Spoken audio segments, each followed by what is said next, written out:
الحمد لله رب العالمين والعاقبة للمتقين ولا عدوان إلا على الظالمين وأشهد أن لا إله إلا الله وحده لا شريك له ولي الصالحين وأشهد أن محمدا عبده ورسوله وصفيه من خلقه وخليله سيد الأولين والآخرين اللهم صل عليه وعلى آله وصحبه ومن اتبعهم بإحسان إلى يوم الدين أما بعد. Mes chers frères, mes chères sœurs, aujourd'hui j'ai envie de parler d'un fléau qui s'est énormément répandu et qui me fait vraiment énormément mal au cœur. Ce fléau, ahbab al-kiram, est celui de faire des comparaisons avec ceux qui ont plus que nous dans le dunya. Celui qui a une meilleure voiture que toi, des meilleurs vêtements que toi, un meilleur smartphone que toi, un meilleur ordinateur que toi, un meilleur logement que le tien.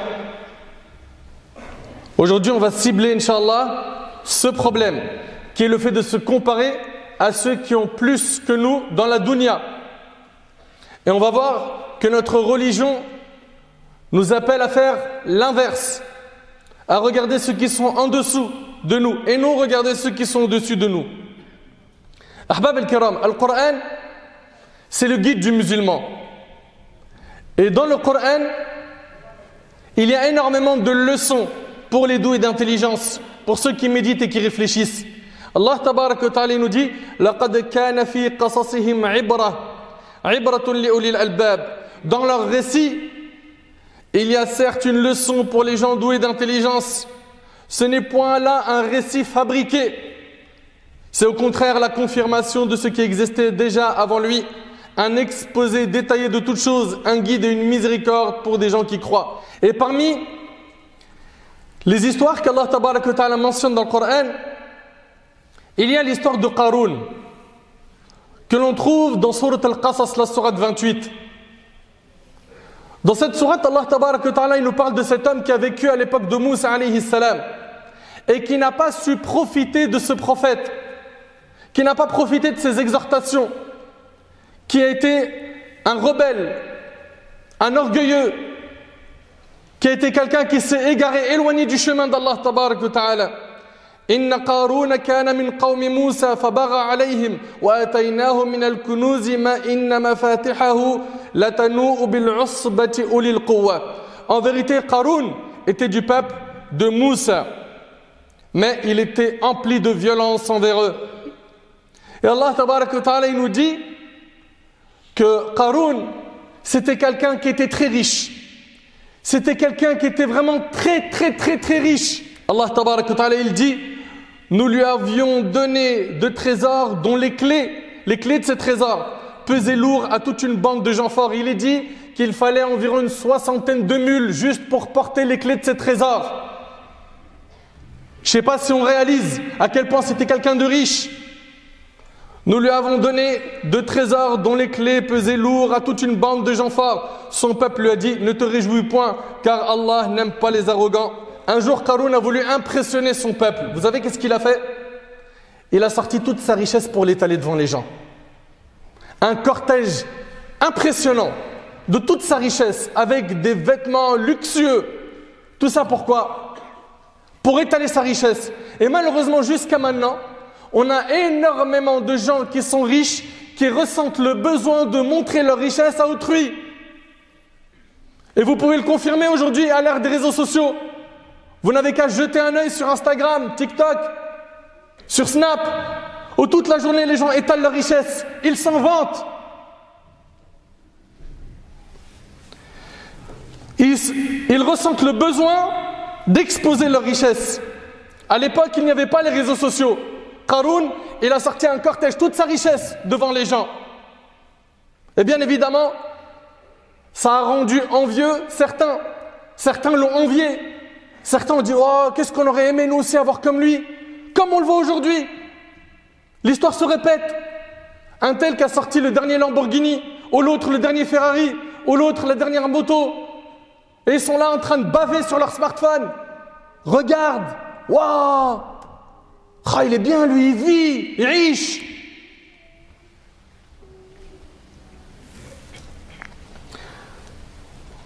Vous qui admirez ce type de personnes, Vous oubliez que ce qu'on laisse voir sur le net n'est pas la réalité de leur vie. Ça, vous l'oubliez énormément.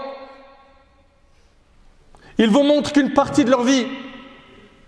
Mais toutes ces personnes-là, qui sont très très riches, loin d'Allah, mais vous croyez vraiment que leur vie est ce qu'ils présentent dans les réseaux sociaux?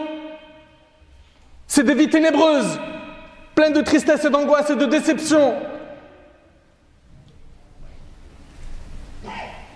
Mais l'être humain, il est faible, le cœur de l'humain est fragile et influençable. Certains, en voyant ces richesses, ils ressentent qu'ils sont lésés. À force de regarder le compte Snapchat ou Instagram d'un tel ou d'une telle qui affiche sa fortune, ces personnes-là ressentent qu'ils n'ont rien comparé à eux. Lui, il claque des doigts, il a le dernier smartphone. Moi, il faut que j'économise 2-3 mois. Et ils font des comparaisons avec qui? Avec ceux qui sont plus riches qu'eux. Et c'est comme cela que les gens ont ressenti les choses à l'époque de Qarun. Les gens dirent فَخَرَجَ عَلَى قَوْمِهِ فِي زِينَتِهِ قَالَ الَّذِينَ يُرِيدُونَ الْحَيَاةَ الدُّنْيَا يَا لَيْتَ لَنَا مِثْلَ مَا أُوتِيَ قَارُونَ إِنَّهُ لَذُو حَظٍّ عَظِيمٍ. Il sortit à son peuple dans tout son apparat. Ceux qui aimaient la vie présente dirent si seulement nous avions comme ce qui a été donné à Qarun. Il a été doté certes d'une immense fortune. Qu'est-ce qu'il a de la chance? C'est ce qu'on entend aujourd'hui dans la bouche des gens. Donc on voit ici quoi? Que l'histoire se répète et qu'on a des enseignements dans le Coran qui sont valables à toute époque, à tous les temps. Il y a juste quoi? Une chose qui nous est demandée, c'est de méditer le Coran. Subhanallah, tu en vois certains, ils sont en train d'afficher leur richesse. Et il est là, il te dit, moi je bosse pas, je travaille pas. Et regarde combien je fais d'argent. Et toi, tu es là, tu galères, tu es dans les bouchons, tu fais un boulot que tu n'aimes pas. Il fait gris chez vous à Paris, regarde moi je vis où? Il y a le soleil toute l'année. Mes pieds sont trempés dans l'eau chaude toute l'année. Je passe d'un resto à l'autre. Et quand je finis les restos, je dors, je me repose et les sous tombent. Et c'est comme ça que ces gens-là, malheureusement, affichent leur richesse. Comme Qarun, qui a été englouti par la terre à la fin. Inna lillahi wa inna ilayhi raji'un. On en voit donc plein qui comparent leur vie à celle des fortunés. Et d'un coup, ils se sentent super mal. Ils se sentent mal. Voire, ils ont des fois la haine. Mais pourquoi j'ai cette vie? Pourquoi lui, il a une vie aussi luxueuse, confortable, et moi, j'ai une vie pourrie? Le problème, vous savez, il est dans quoi, mes frères, ainsi que vous, mes sœurs? C'est que on n'a pas regardé les choses avec les lunettes de notre religion. Dans le hadith qui est rapporté par l'imam Bukhari et Muslim selon Abu Huraira radiyallahu anhu, le prophète sallallahu alayhi wa sallam a dit regardez ceux qui sont plus bas que vous. Dans la dunya, on regarde ceux qui sont en dessous de nous et pas ceux qui sont au-dessus de nous. Dans quoi? Dans la dunya. Dans la religion, tu regardes ceux qui sont au-dessus de toi. Ceux qui t'ont devancé dans l'apprentissage de la religion, ceux qui connaissent le Coran par cœur. Dans la religion, tu regardes ceux qui dépensent dans les nobles causes, ceux qui, tabarakallah, ils sont riches et ils dépensent énormément fi sabilillah. Oui, eux, tu peux les envier, voire il est recommandé de les envier. Tu envies la personne qui a appris la religion, qui la transmet à autrui. Mais jamais de la vie nous a été demandé dans la religion d'envier quelqu'un pour sa dunya. Jamais!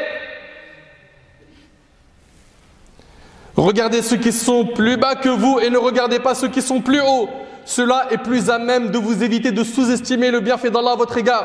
Au lieu de voir celui qui n'a rien, il se compare avec celui qui a tout. Mais compare-toi à celui qui n'a pas de toi. Compare-toi à ceux qui vont au resto du cœur. Compare-toi à ceux qui ont des problèmes de santé, qui sont dans les hôpitaux depuis des mois. Ou l'autre, il est dans un coma depuis je ne sais combien de temps. Compare-toi à ces gens-là qui ne finissent pas leur mois, qui n'ont pas d'eau potable, qui n'ont pas d'éducation, qui n'ont pas d'école, qui ne vivent pas en sécurité, qui sont bombardés. Compare-toi à ces gens-là. Voilà ce que la religion te demande de faire. On s'est tellement détourné de l'islam qu'on fait des mauvaises comparaisons jusqu'à nous frustrer. Tu t'es mis dans ça, pourquoi? Dans cette situation parce que tu t'es écarté du chemin d'Allah subhanahu wa ta'ala. Compare-toi à ceux qui ont des vêtements déchirés. Compare-toi à ceux qui n'ont rien, ils n'ont pas de toit, ils dorment dehors, vous n'en voyez pas, même en hiver. Abdullah ibn Aoun, rahimahullah, il a dit pendant un moment je fréquentais des gens riches. Il n'y avait personne de plus soucieux que moi à ce moment-là. Allahu Akbar. Parce qu'à chaque fois, il se comparait à eux, il voyait qu'il était en bas de l'échelle. Il voyait qu'il n'avait rien comparé à eux. Il dit, ma monture était moins belle que la leur. Mes vêtements étaient moins beaux que les leurs. Et à force de rester avec eux, ça lui a détruit le cœur, ça lui a fait mal. Qu'est-ce qu'il a fait? Il a arrêté de les fréquenter, puis il a dit, j'ai fréquenté les pauvres, ce qui m'a apaisé. Et ça ne veut pas dire par là qu'on n'a pas le droit en islam d'avoir des amis qui sont riches. Non, ne comprenez pas ça. Mais ce qui est voulu ici, c'est que surtout ceux qui sont autour de toi soient quoi? Des muttaqin, des pieux. Des pieux. Et malheureusement, beaucoup de gens, quand ils s'enrichissent, beaucoup, sans généraliser, ils oublient Allah. Et ils oublient le droit d'Allah subhanahu wa ta'ala. Ahbab al-kiram, soyons reconnaissants envers tous les bienfaits qu'on a déjà. Demandons à Allah tabarak wa ta'ala de nous accorder la force d'exprimer notre gratitude, notre reconnaissance envers lui. Le prophète sallallahu alayhi wa sallam, il a dit à Mu'adh, regardez ce qu'il lui a dit. Il lui a dit, oh Mu'adh, je jure par Allah que je t'aime vraiment.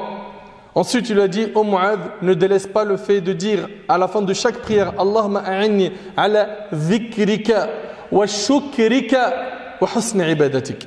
Oh Allah, aide-moi à t'évoquer, à te remercier et à t'adorer de la meilleure des manières. Demandons à Allah de nous accorder son aide et son assistance pour qu'on soit reconnaissant, pour qu'on puisse le remercier comme il le faut. Allah tabaraka wa ta'ala a interdit au prophète sallallahu alayhi wa sallam et à l'ensemble de la communauté à travers lui de regarder les autres à qui Allah a donné dunya.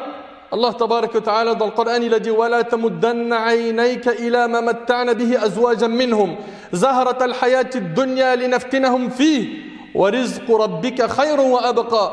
Allah ta'ala il parle au prophète sallam et c'est un message qui nous est également adressé à nous tous. Et ne tends point tes yeux vers ceux dont nous avons donné jouissance temporaire à certains groupes d'entre eux comme décor de la vie présente afin de les éprouver par cela. Cette dunya, c'est une fitna, une épreuve. Ce qu'Allah fournit au paradis est meilleur et plus durable. Nombreux sont les riches qui se vendent de leur richesse et qui ne donnent pas le droit d'Allah, et je ne généralise pas. Il y a, tabarakallah, des riches qui payent leur zakat. Il y a des riches qui font énormément de khayr et qu'Allah leur rajoute. Mais moi, je m'adresse ici à ceux qui ont énormément d'argent et qui ne donnent pas le droit d'Allah, qui s'enorgueillent, qui ne donnent rien aux pauvres. Selon Anas radiyallahu anhu, le prophète sallallahu alayhi wa sallam a dit Allahumma inna al-aisha aishul akhirah. C'est rapporté par Bukhari Muslim. Seigneur Allah, il n'y a de vie que celle de l'autre monde. Rappelons-nous que nous sommes ici de passage, cette vie éphémère. Rappelle-toi que tu es sur terre pour préparer l'autre vie qui est éternelle.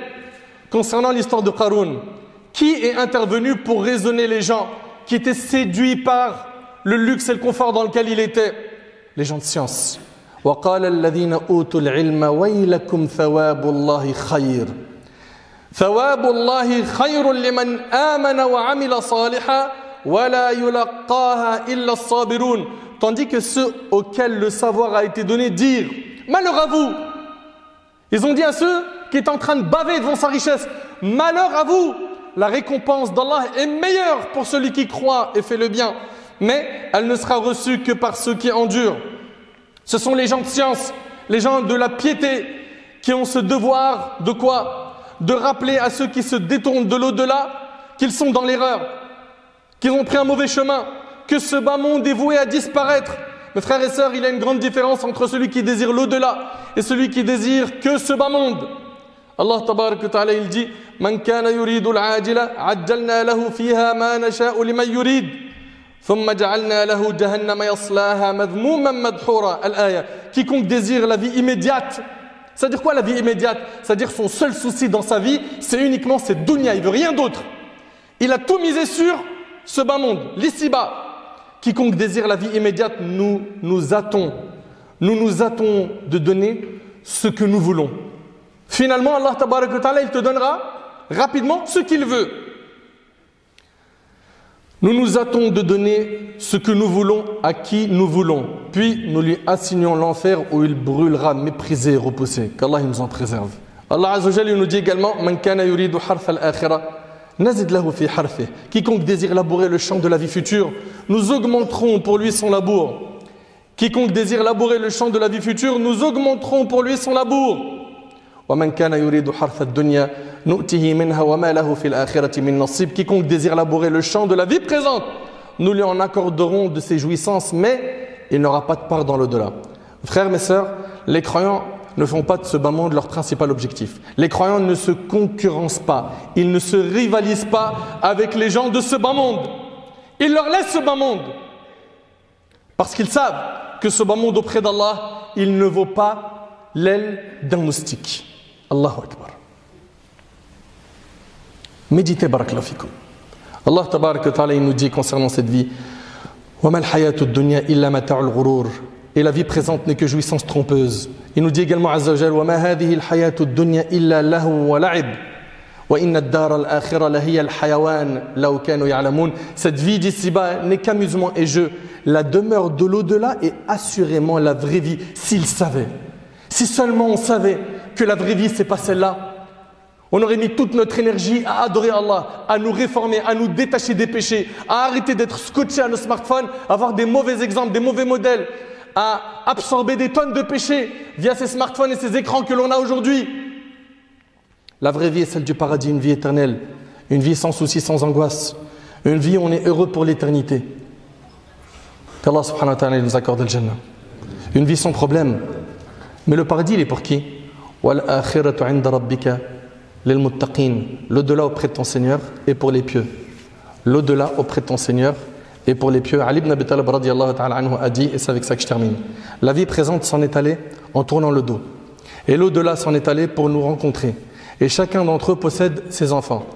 Cette vie, elle a des enfants, la dunya, et l'au-delà a des enfants. Soyez donc parmi les enfants de l'au-delà et ne soyez pas parmi les enfants de la vie présente.